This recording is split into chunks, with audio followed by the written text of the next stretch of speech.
こんにちは、京子ニッツです。いつもご視聴ありがとうございます。今回はご一緒にトーアップのレースソックスを編んでいきましょう。レースはギザギザでニゲラの花びらのようなので、ニゲラレースソックスという名前にしました。白や淡い色で編むのも可愛いと思います。かかとはショートローです。今回つま先の作り目はジュディースマジックキャストオンという方法で、ショートローのかかとはシャドーラップという方法で編みます。特にかかとを丁寧に説明するので、ぜひお付き合いください。まずつま先の先端で作り目して、つま先を増目しながらぐるぐると編みます。その後甲と底をぐるぐると輪に編みます。甲側だけレース模様を編みます。その後かかとに入ります。かかとは底側の目だけを往復編みでメリヤスに編みます。引き返し編みを使ってこのかかとの形を作っていきます。かかとが終わったらまた輪に戻ってレッグとカフを編んでいきます。そして最後伸縮性のある伏せ止めをして編み上がりです。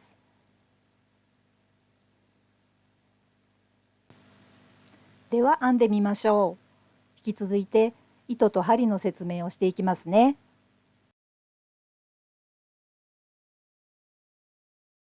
糸は中細ソックヤーンを合計約 55g、 レッグはレース模様を繰り返して編むことで好みの長さまで長くすることはできますが、今回のサンプルより長く編む場合、必要な糸量も多くなりますので注意してください。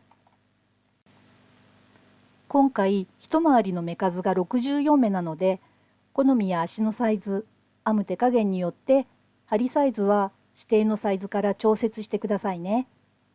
レースは編み地が緩くなるので、メリヤスのソックスは64目だと私には少し大きいよという方は、メリヤスのソックスよりさらに緩くなるので、少し細い針にしてもいいと思います。でもあえて緩めのレースのソックスというのも可愛いですよ。いろいろ試してもらえると嬉しいです。あと使うものは目数マーカー6個です。それからなくてはならないというわけではないですが、取り外しできるオープニングマーカーがあると便利です。それからとじ針とメジャーか物差しを使います。では編んでみよう。つま先から編んでいきます。ジュディーズマジックキャストオンの作り目の方法で、輪針の各針に12目ずつ合計24目作り目します。スリップノットを糸端から25センチくらいのところに作ります。輪針をこんな風に持って、スリップノットを輪針の上の針に入れて、糸端の方を人差し指にかけます。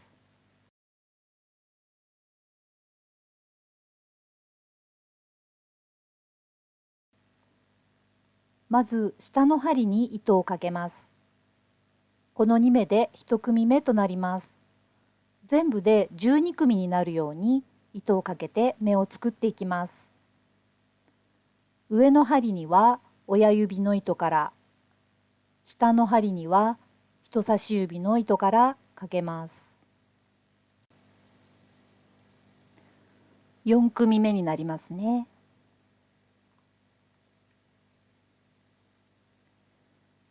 5組目、上の針には下の糸から、下の針には上の糸からかけます。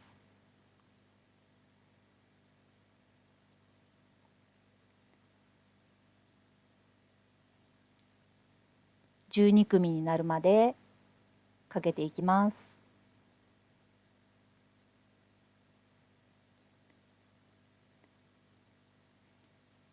緩まないようにきつめに巻いてください。上の針には下の糸から、下の針には上の糸からです。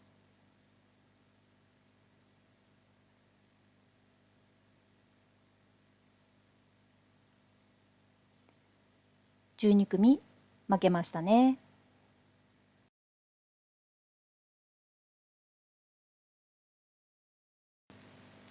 糸が緩まないようにしっかり押さえながら持ち替えて、下の針を引き抜いて上の針にかかっている糸を目として編んでいきます。最初の目が外れやすいので押さえてなんとか編んでしまいます。後で糸端を引っ張れば目が縮まるので大丈夫です。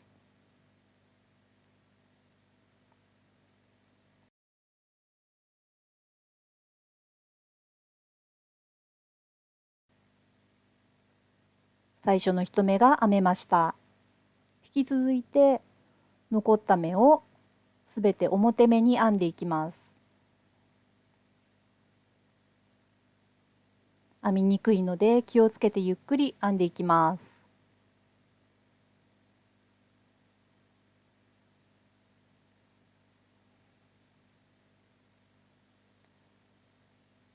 すべて表目に12目編みます。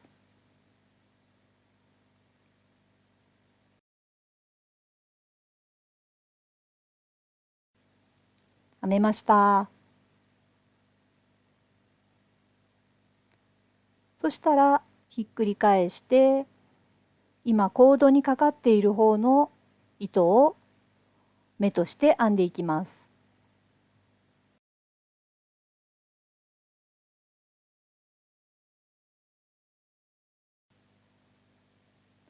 最初の1目はスリップノットの目です。通常通り表目に編みます。ここからの11目は針が糸にかかっている方向が通常と違うのでねじらないように気をつけて編みます。目がねじれないように編めば大丈夫です。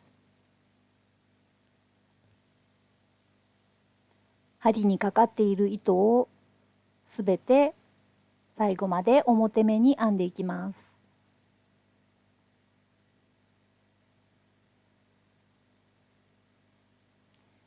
ねじれないように注意して編みます。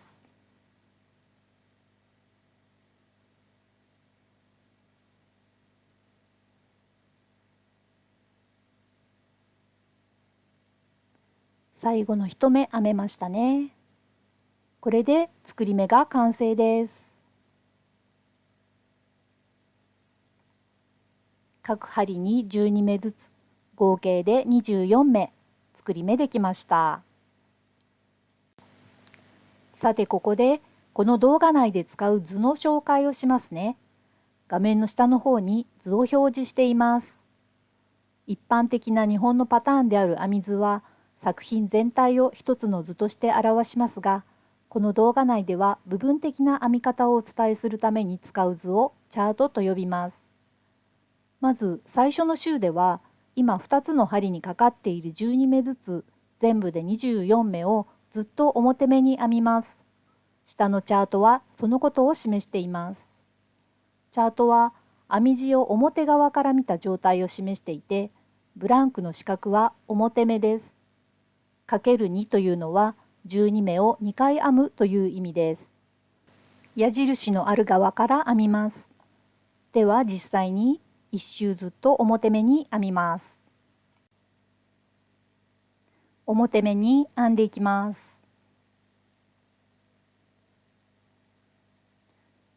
ずっと表目、針の最後まで表目に編みます。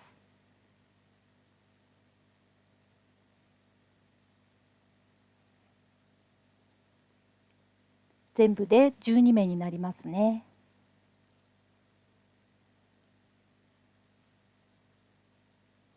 編めました。これで12目編めましたね。そして編み地を返して反対側の針にかかっている目も同じようにずっと表目で編みます。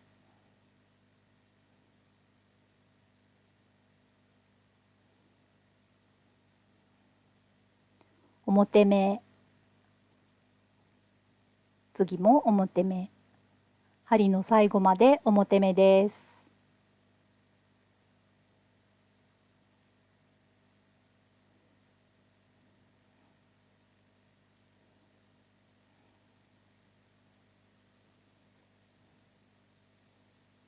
最後の1目、これでこちらの針も編めました。これで両方の針にかかっている12目ずつで合計24目1周編めたことになります。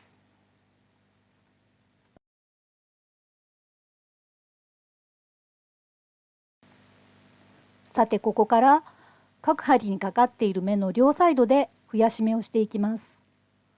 正確には各針の両端の目と1目内側の目の間の糸を拾ってねじり増し目をします。チャートはこのようになります。くるんとしたループの記号は右側にあるのが左ねじり増し目、左側にあるのが右ねじり増し目です。ややこしいですね。編みやすい方どちらかに統一して編んでも大丈夫です。2周1組で最初の周で増やし目をし、次の周ではずっと表目を編みます。各針にかかっている目の編み方は同じという意味で ×2 がついています。輪に編むので2周とも右側の矢印の側から編みます。では編んでみます。まず表目を編みます。そして目と目の間の渡る糸を拾ってここに表目を編んでいきます。左ねじり増し目になります。編めました。そして針に最後の1目が残るまで表目を編んでいきます。そうすると10目編んだことになります。もともと12目なのでそうなるんですね。そしてまた間の糸を拾って今度は右ねじり増し目をします。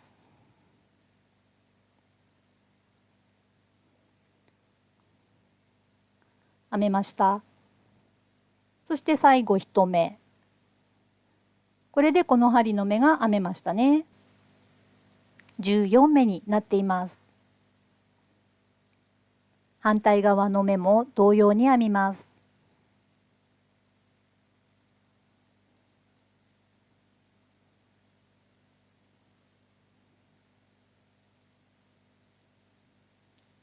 まず表1目、そして左ねじり増し目、間の糸を拾ってその中に1目編みます。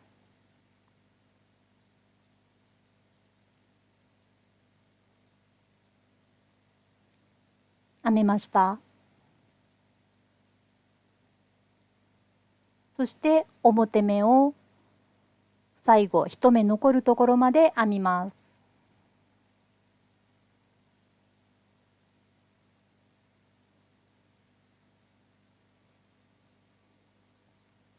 最後1目残るまで表目です。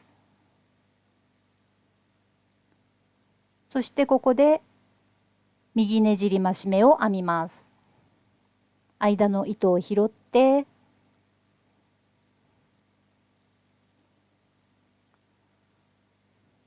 その糸に1目表目を編みます。やりづらかったら左ねじり増し目でも大丈夫です。編めました。こちらも14目になっています。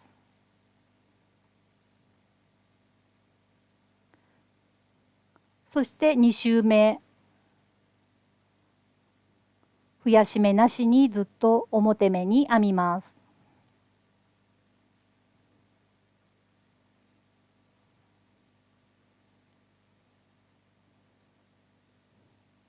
2本の針両方の目をずっと表目に編みます。1周表目に編めたところです。つま先を編むとき、どちらが最初に編む側かわからなくなることがよくあります。どちらが最初かわかるようにオープニングマーカーをつけておくと良いです。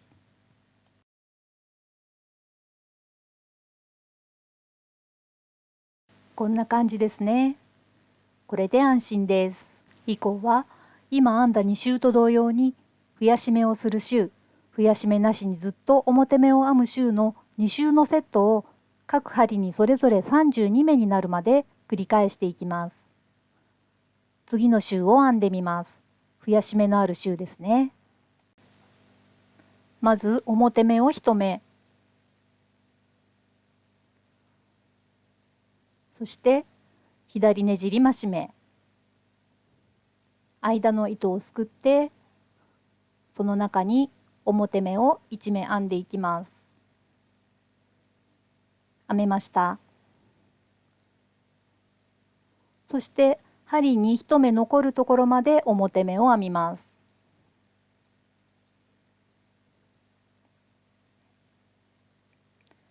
画面にチャートを出しています。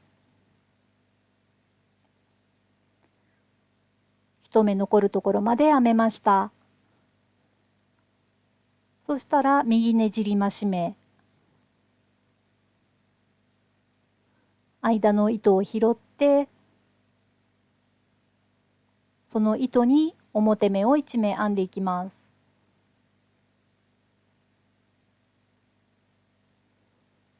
編めました。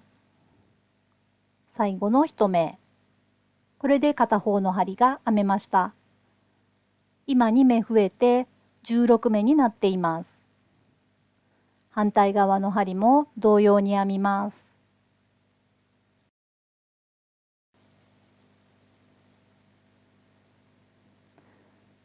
まず表目に1目、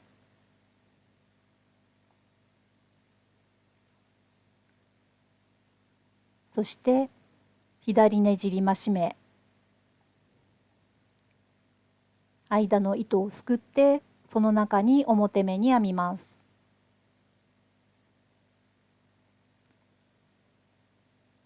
そして針に最後1目残るまで表目を編みます。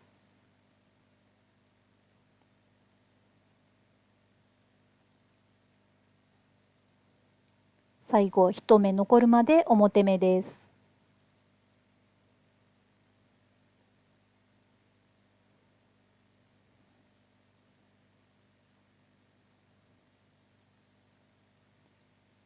次は右ねじり増し目、間の糸をすくってその糸の中に表目を編みます。編めました。最後の1目、これでこちら側の針も編めました。16目になっています。次は増やし目なしにずっと表目を編む周です。1周ずっと表目に編みます。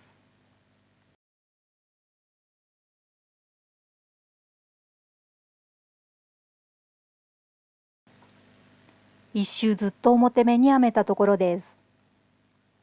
今編んだ2周と同様に各針に32目になるまで編んでいってください。各針に32目ずつになるまで編めました。合計で64目となっています。こんな感じですね。増やし目をした箇所はこんな感じになっています。反対側もこんな感じ。では次の甲と底に進んでいきましょう。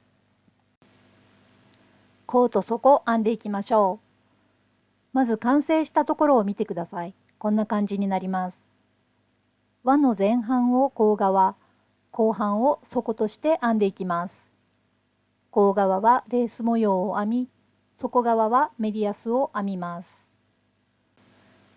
実際に作業していきますね。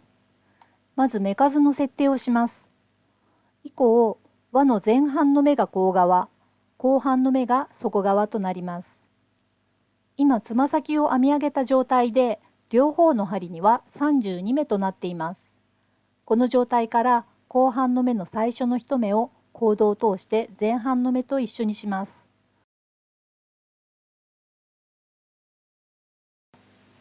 こんな感じでコードを引っ張り出します。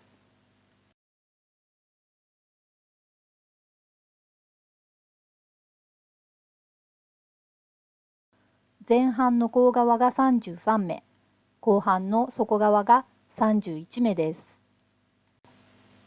甲側のレースのチャートを表示しています。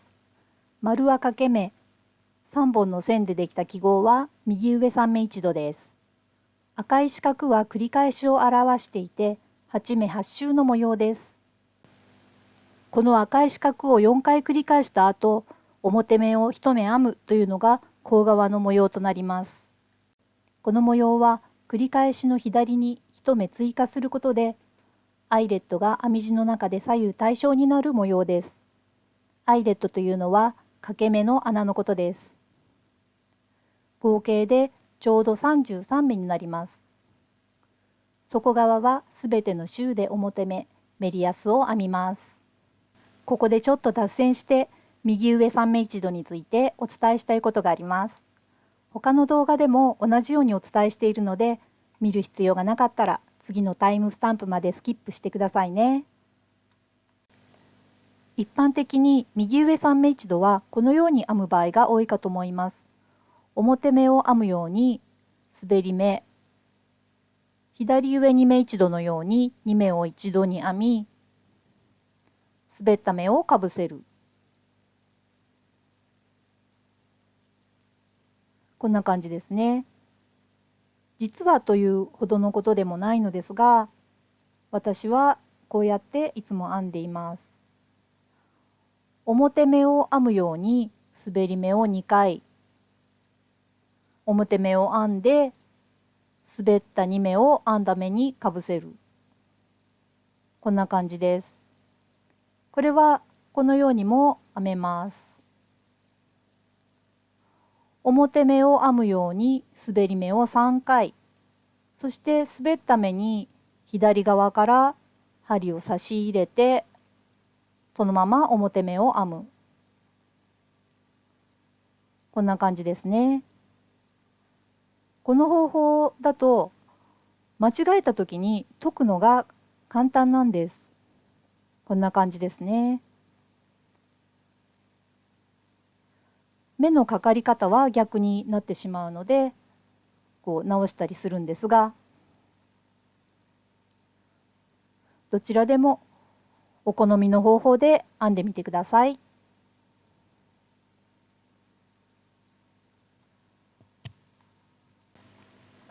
甲と底に戻って実際に編んでいきます。繰り返しの境目に目数マーカーを入れると間違い防止になるので使っていきますね。必要ない方は入れなくても大丈夫です。1周目からです。表目、掛け目、表2目、右上3目1度、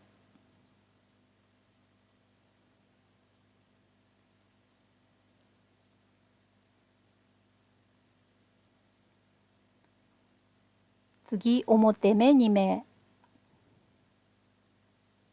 掛け目で繰り返しの境目のマーカーを入れます。繰り返しが掛け目で終わっていることに気をつけてください。表1掛け目、表2、右上3目1度、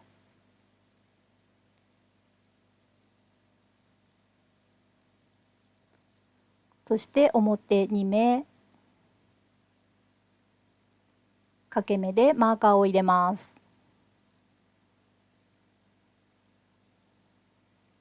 また1目目、表1、掛け目、表2、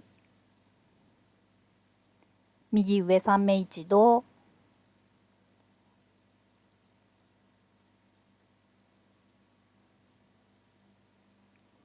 表2、掛け目でマーカー入れます。また1目目、表1、掛け目、表2、右上3目1度、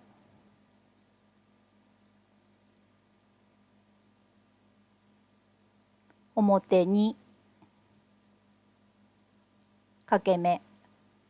あと1目なのでここはマーカーを入れません。1周目が編めました。ポイントは左端の目からマーカーまでが9目、他のマーカー間は8目になっているところです。底側はメリヤスを編みます。底側はずっと表目を編みます。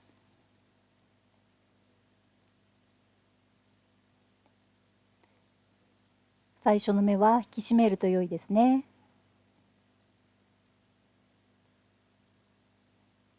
底側が編み終わるところです。底側の1周目編み終わりました。そしたら次2周目です。2周目はチャートを見ていただくとわかるんですが、甲側も底側もずっと表目を編みます。マーカーまで来たら、マーカーは左針から右針に移動します。表目1目目、ずっと表目を編みます。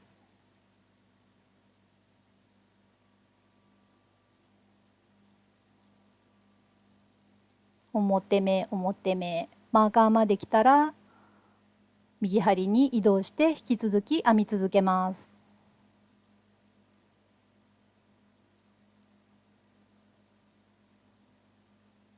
ずっと表目です。マーカーまで来たらマーカーを移動します。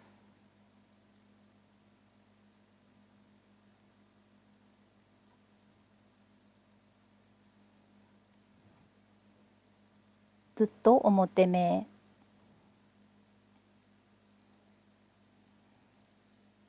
マーカーまで来たらマーカー移動、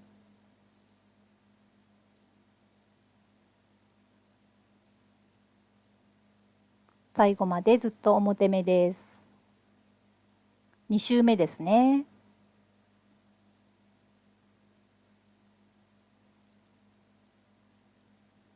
編み終わりました。2周目の甲側が編み終わりました。底側はまたずっと表目、メリヤスを編みます。アイレットが見えてきてますね。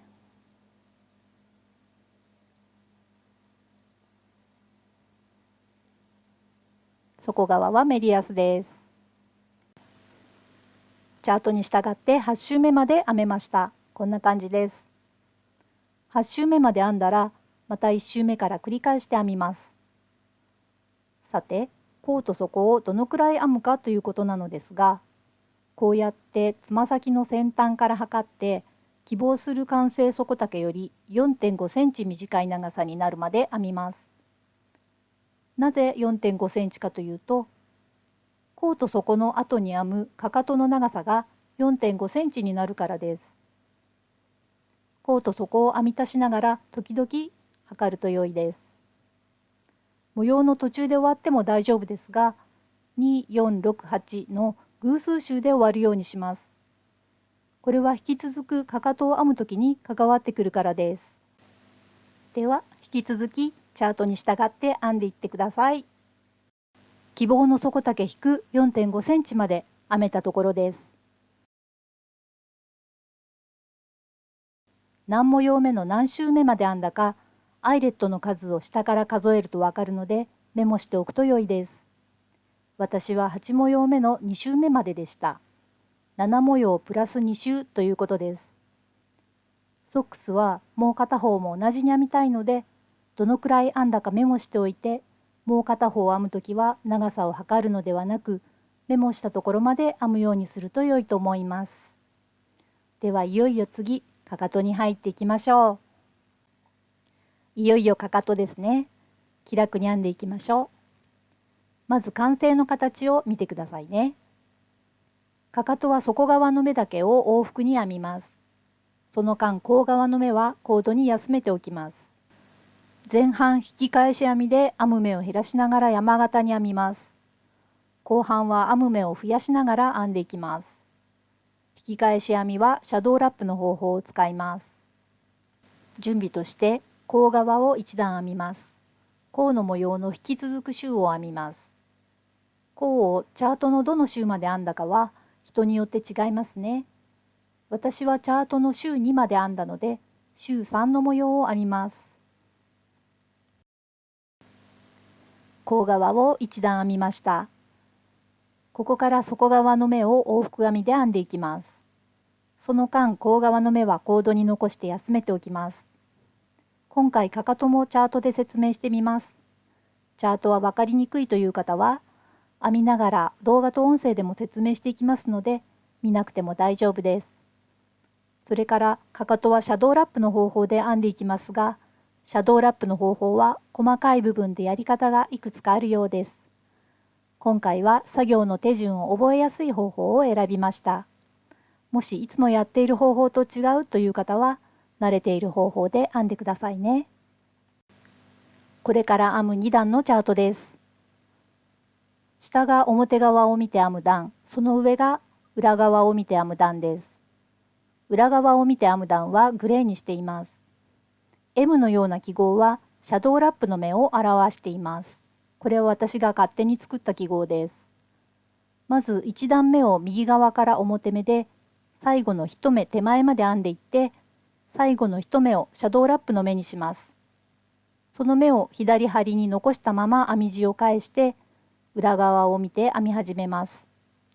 最後の1目手前まで裏目を編んで、最後の目をシャドーラップの目にします。実際に編んでみます。針に最後1目残るまで表目を編んでいきます。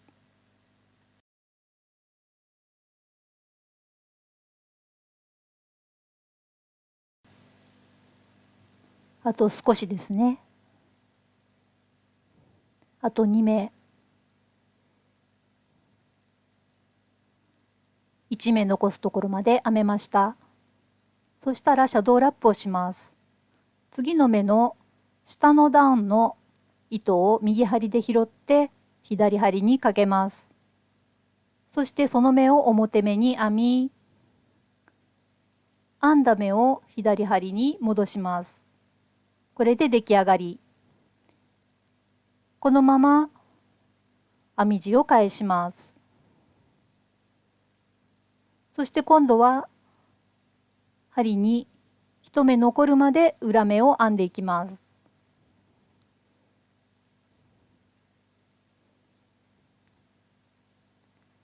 針に1目残るまでずっと裏目を編みます。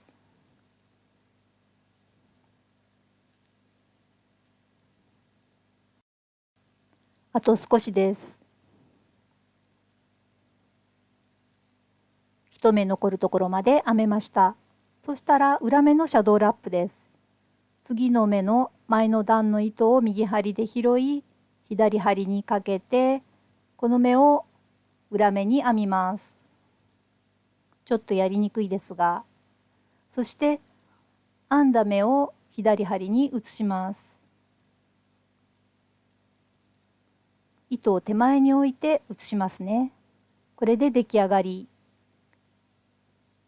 このまま編み地を返します。これでシャドーラップが左右に1組できました。次の2段のチャートを表示しています。今編み地の両側に1つずつシャドーラップの目がありますね。これがチャートの水色になっている目です。この目は針に置いたまま、この目の内側の目を往復に編んでいきます。では編んでみます。シャドーラップの目の1目手前まで表目を編みます。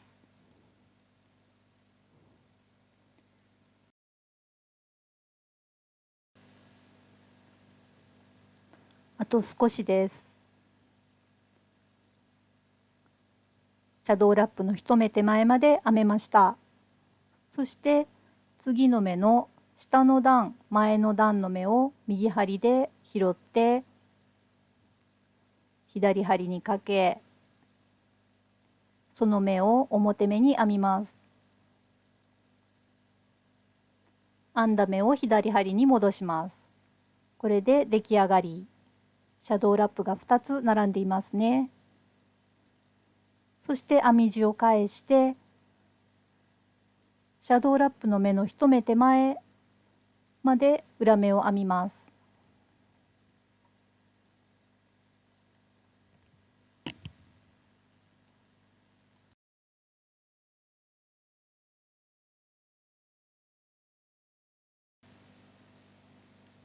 あと少しです。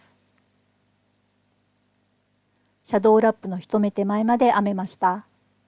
そしたら次の目の下の段の目、前の段の目の糸を右針で拾って左針にかけ、その目を裏目に編みます。編んだ目を左針に戻して出来上がり。シャドーラップの目が2つ並んでいます。シャドーラップの目が両側に2目ずつになりました。このように1往復編むごとにシャドーラップの目がどんどん両側に溜まっていく感じになります。次の1往復も実演してみますね。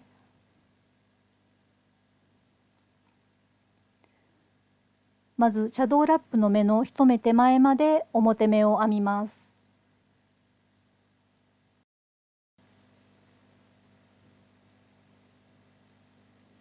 あと少しですね。シャドーラップの目の1目手前まで編めました。そして前段の目を右針で拾い、左針にかけて、その目を表目に編む。編んだ目を左針に戻す。これでまた一つシャドーラップができました。そして編み地を返して、シャドーラップの1目手前まで裏目を編みます。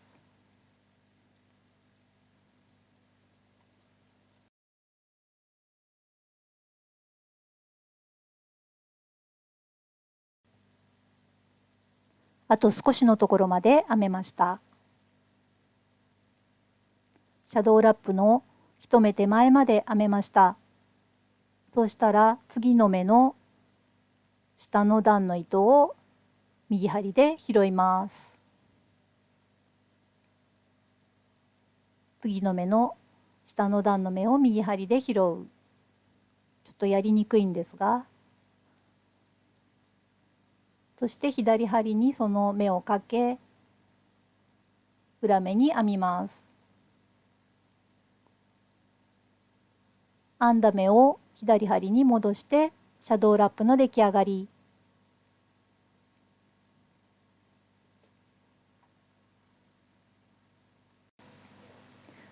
今編んだ2段と同様に繰り返して編んで、この状態になるまで編みます。両端に10ずつシャドーラップの目があり、中央に11目通常の目がある状態です。裏を見て編む段で終わります。これでかかとの前半が終わり、次からは後半になります。後半のチャートを表示しています。一番下の段に編み地の両側にすでにあるシャドーラップの目が左右10目ずつあります。真ん中の白い段が最初に編む段です。右の矢印のところが編み始めになります。シャドーラップの目の手前まで表目を編み、シャドーラップの目を一目として表目に編みます。青い星印がその印です。そして次、シャドーラップの目をさらにシャドーラップします。そしてその目を左針に残したまま編み地を返して裏側を見て編み始めます。シャドーラップの目の手前まで裏目を編み、シャドーラップの目を一目として裏目に編みます。星印のところです。そしてシャドーラップの目をさらにシャドーラップします。実際に編んでみます。まずシャドーラップの目の手前の目まで表目に編みます。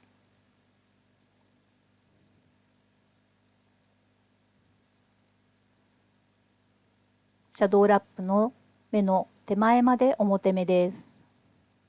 あと2目ですね。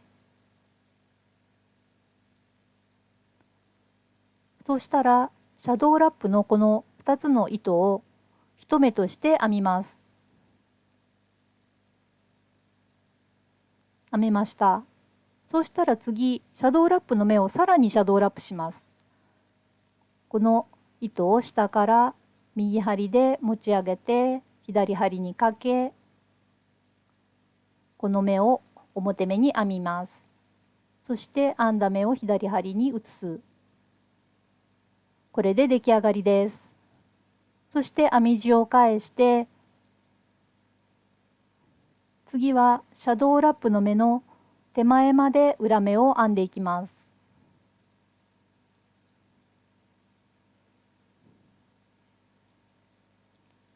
シャドーラップの目の手前まで裏目で編みます。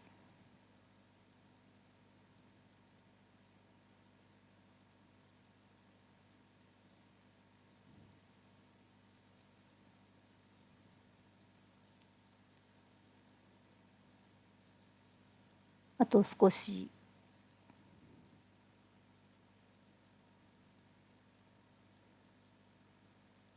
あと一目ですね。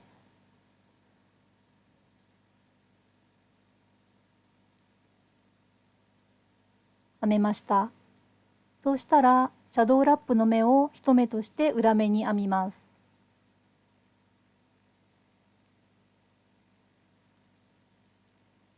次、シャドーラップの目をさらにシャドーラップします。右針で下からこの糸を持ち上げて左針にかけ、この糸を裏目に編みます。編んだ目を左針に戻します。これで出来上がり。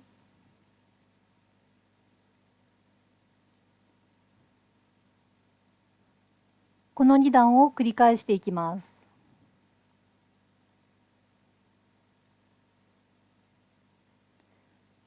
まずシャドーラップの目の手前の目まで表目に編みます。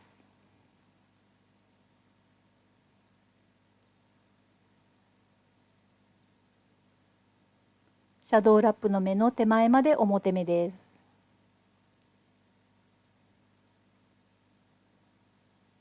ここまでですね。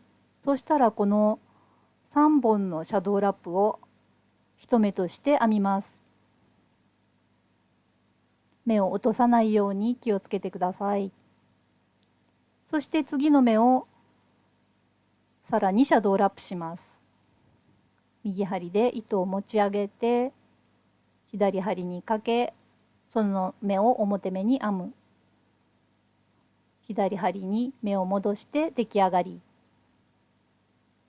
編み地を返してシャドーラップの目の手前まで裏目です。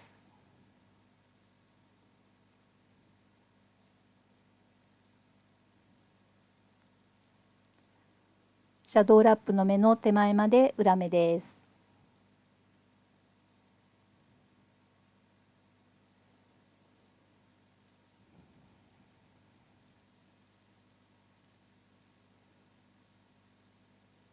あと一目ですかね。そしたらこの3本のシャドーラップを一目として編みます。編めました。そして次の目をさらにシャドーラップ。右針で糸を持ち上げてその糸を裏目で編みます。編んだ目を左針に戻して出来上がり。この往復を繰り返していきます。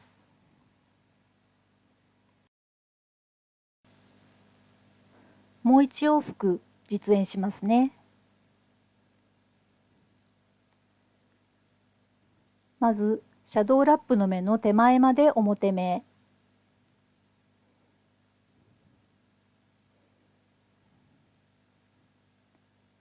シャドーラップの目の手前まで表目を編みます。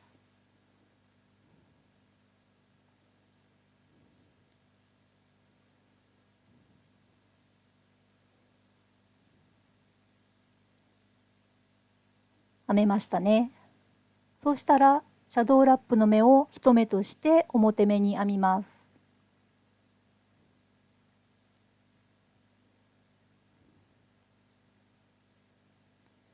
次にシャドーラップした目をさらにシャドーラップします。下から糸を拾って左針にかけ、その目を表目に編みます。編んだ目を左針に戻します。これでシャドーラップ出来上がり。編み地を返してシャドーラップの目の手前まで裏目を編みます。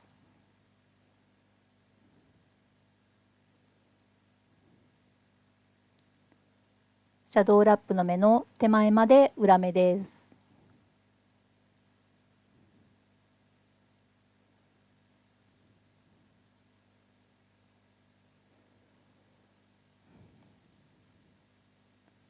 シャドーラップの目の手前まで裏目。あと2目ですね。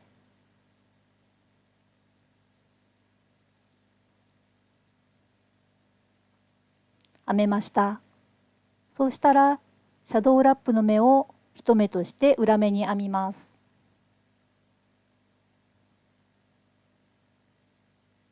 編めました。次シャドーラップした目をさらにシャドーラップ。下から糸を拾って左針にかけ、その目を裏目に編みます。ちょっとピンボケでごめんなさい。編んだ目を左針に移して出来上がり。今編んだ2段を繰り返してこの状態になるまで編みます。両側にシャドーラップの目が1つずつ、中央に通常の目が29目。かかとがだいぶ出来上がってきました。そうしたら次は表を見てシャドーラップの目の手前まで表目を編みます。そしてシャドーラップの目を一目として表目に編みます。実際に編んでみます。この目の手前まで表目に編みます。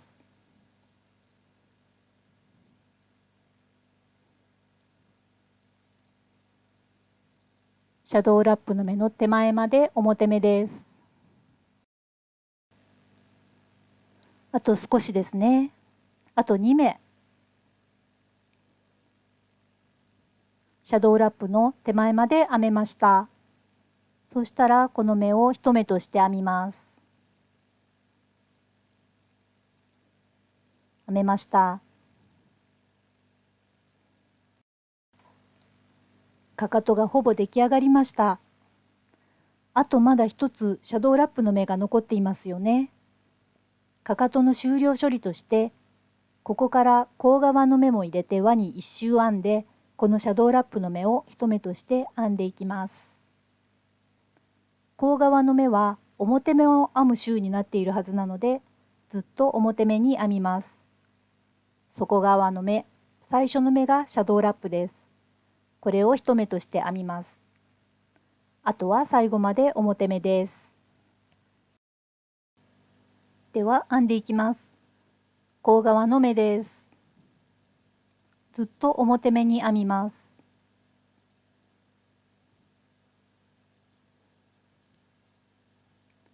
マーカーが来たら左針から右針に移動です。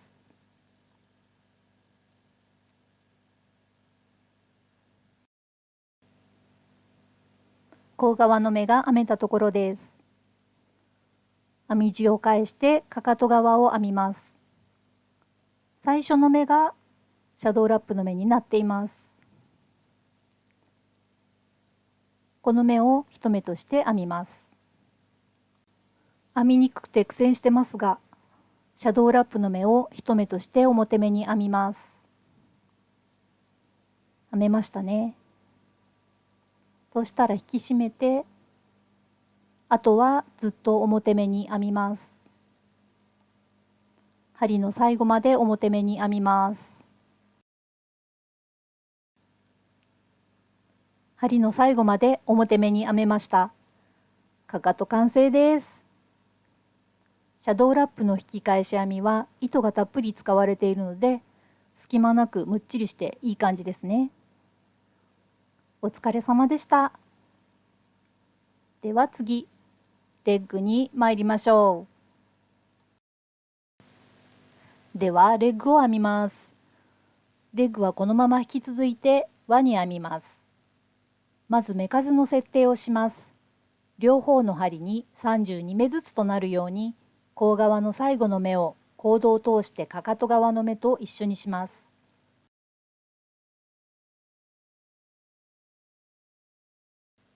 これで両方の針に32目ずつになりました。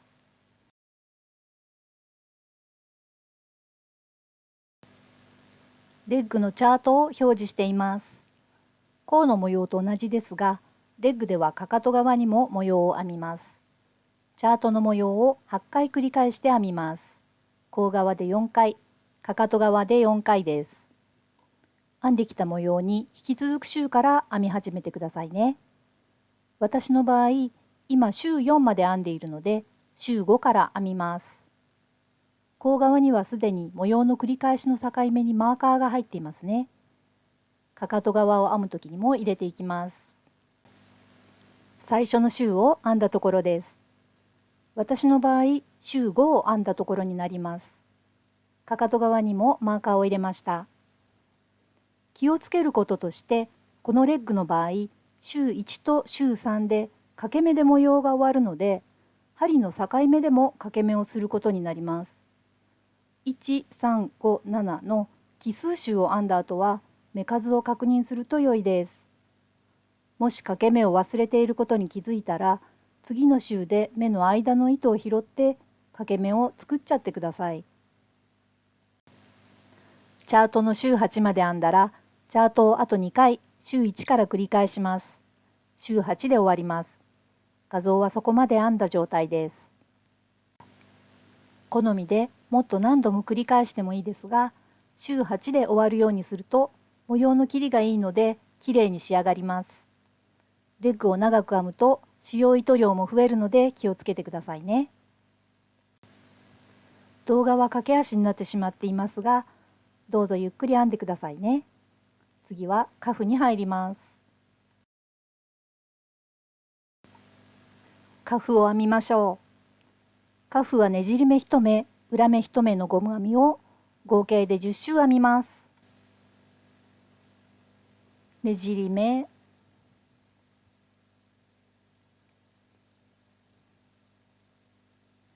裏目、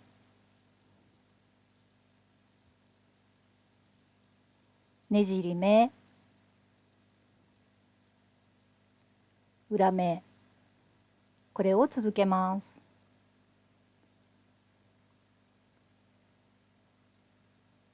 ねじり目、裏目、ねじり目、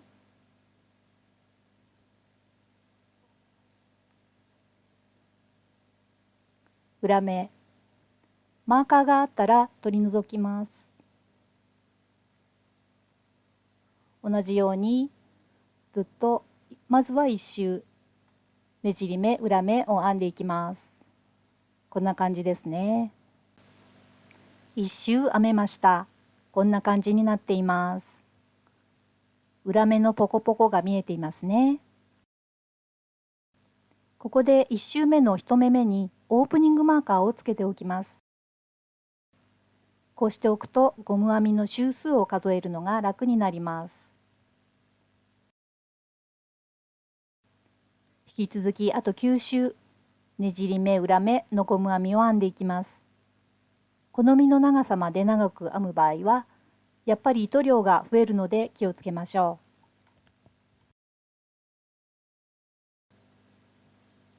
う。2周目を編んでいきますね。オープニングマーカーがちょっと邪魔ですが、ねじり目、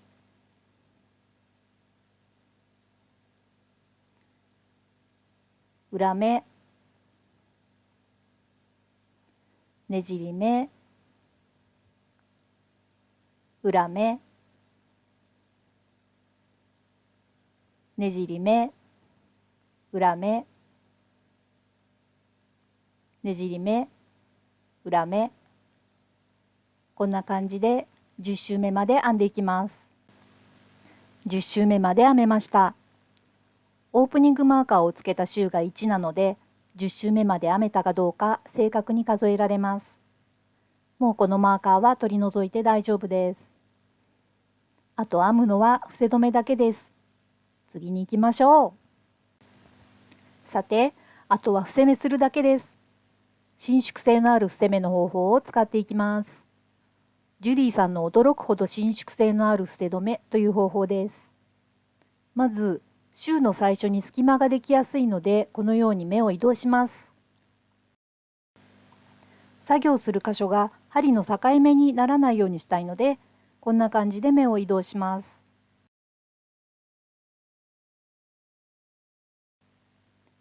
この状況で伏せ目を始めます。伏せ目はねじり目の時と裏目の時でやり方が変わります。この2種類を交互にしていきます。あと最初の目だけ少し違う方法になります。では伏せ目していきます。まず最初の目ですね。かけ目してねじり目を編み、かけた目を編んだ目にかぶせます。次裏目かけ目して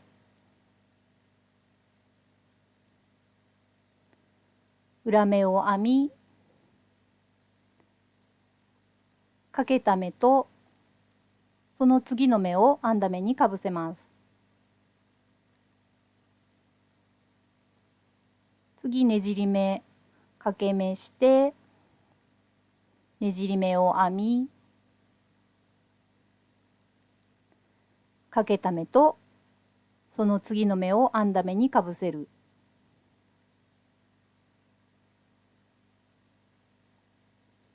次裏目です。かけ目して裏目を編み、かけた目とその隣の目を編んだ目にかぶせます。次ねじり目かけ目してねじり目を編み、かけた目とその隣の目を編んだ目にかぶせます。この繰り返しです。かけ目裏目を編み、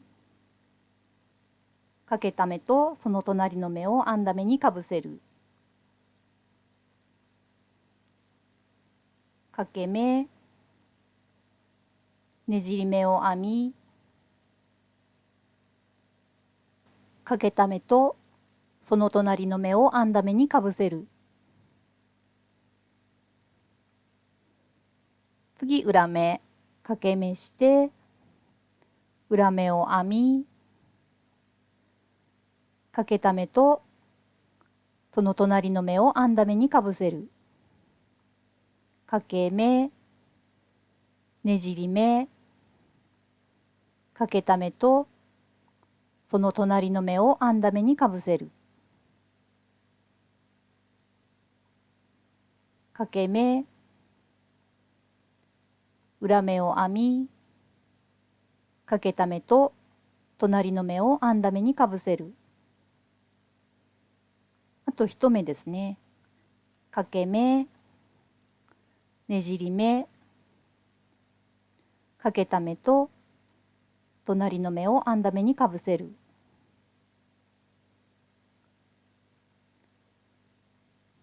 こんな感じですね。ちょっと分厚い感じの伏せ目になります。そしたら目をまた移動します。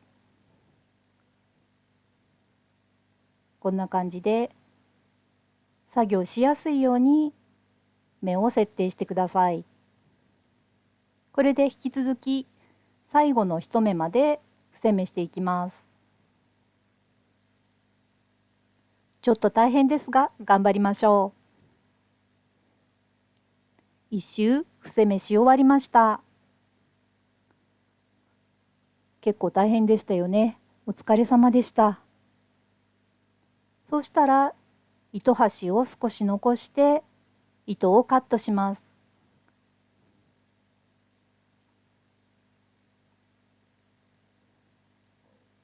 あとは糸始末すればソックスの完成です。糸始末いきましょう。カフの糸始末していきましょう。とじ針を使って伏せ目の始めと終わりがわからないように糸始末します。ねじり1目ゴム編みの最初のねじり目と次の裏目の間の鎖編みのようになっている部分に糸を通します。ここですね。先に針を目に通してから作業すると、作業中に糸が針から抜けて悲しい思いをすることが少ないのでいいですよ。私はいつもその方法でやっています。それから糸端が出てきている目に糸を戻します。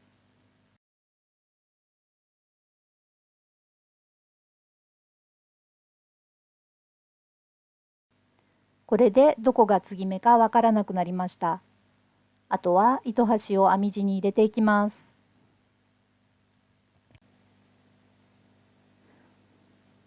針先で糸を拾って糸端を編み地に入れていきます。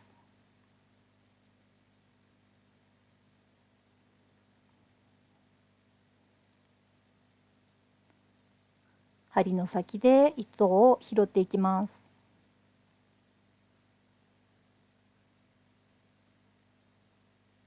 こんな感じですね。糸端を編み地に入れていきます。きつくならないように調節してやって、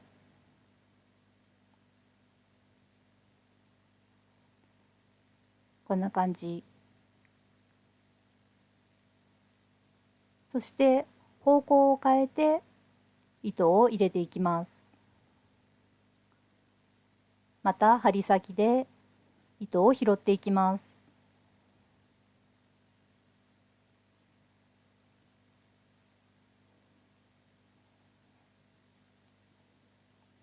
こんな感じですね。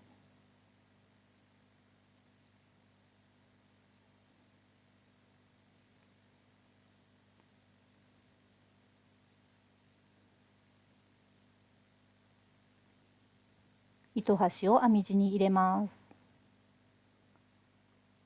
この時もきつくなりすぎないように伸びる余地を作って糸を引いていきます。そしてもう一回方向を変えて糸端を入れます。最初に入れた糸と同じ経路を通って糸を入れてやると丈夫に糸始末できます。私はいつもカフの糸始末はこんな感じでしています。いつものパターンがあると万が一ほどきたくなった時に割と楽に糸端を見つけることができます。表に響いてないことも確認しました。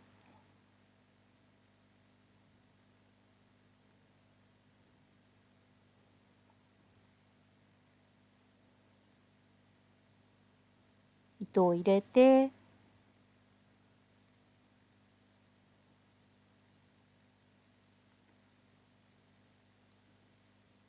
残りはカットします。